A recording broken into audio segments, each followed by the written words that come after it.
की हाल चाल है जनाब। तुसीं वेखदे पे गुलाम एम टीवी ते मैं तुहाडा मेजबान हाजी गुलाम मोहम्मद। दोस्तों सब तो पहले अपने चैनल को करना सब्सक्राइब ते नाल लगे बेल दे बटन करना क्लिक ताकि साड़ी अच्छी ते बेहतरीन नवी वीडियो का नोटिफिकेशन हमेशा तरह वीरा भरावां नूं मिलता रहे। सब तो पहले अज अल्लाह के फजलो करम नाल एक दूसरा सूबे की मज वीडियो लैके आया। बाकी जनाब लेने देने हमेशा तरह मुकद्दर सौदा नाल नसीब दे मज मेरे वीरां ने शुरू तो लैके ते आखिर तक जरूर वेखना। बाकी जनाब मेरा कैमरामैन विखा रहा मेरे कैमरे नजर है सोहना थण माशाअल्लाह थप्पे दा लिबास गल्लां नाल नहीं इंशाअल्लाह सफर करके भरावां नूं नीली दे जानवर विखाए जांदे ने।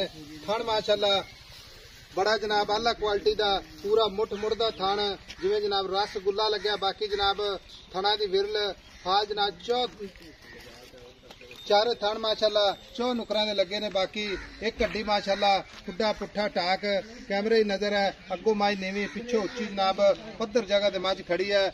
चार शेर मेरा कैमरामैन विखा रहा है। बाकी भरावां ने तसल्ली करनी है।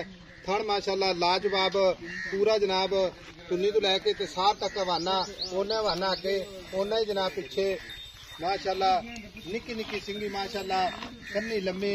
बाकी जनाब इको जी अख माशाअल्लाह शाह काली दुंब दा सिट्टा थोड़ा सफेद एक रंग दी मज माशाअल्लाह।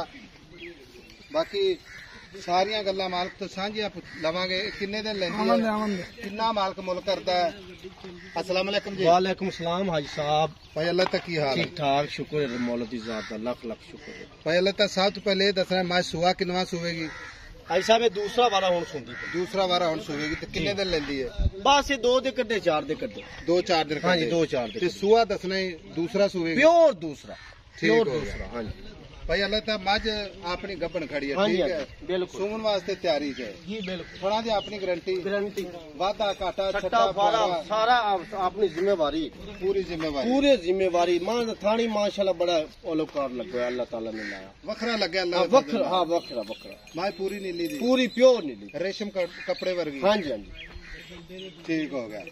भाई अल्लाह तक गल इस तरह की मज आप बेचनी ठीक है मज आप तरीफा की नहीं मुकनी नहीं मुकनी ठीक है। मज का मतलब होंगे अपना मकसद विखावना बिल्कुल ठीक है। मज चंगी इंशाल्लाह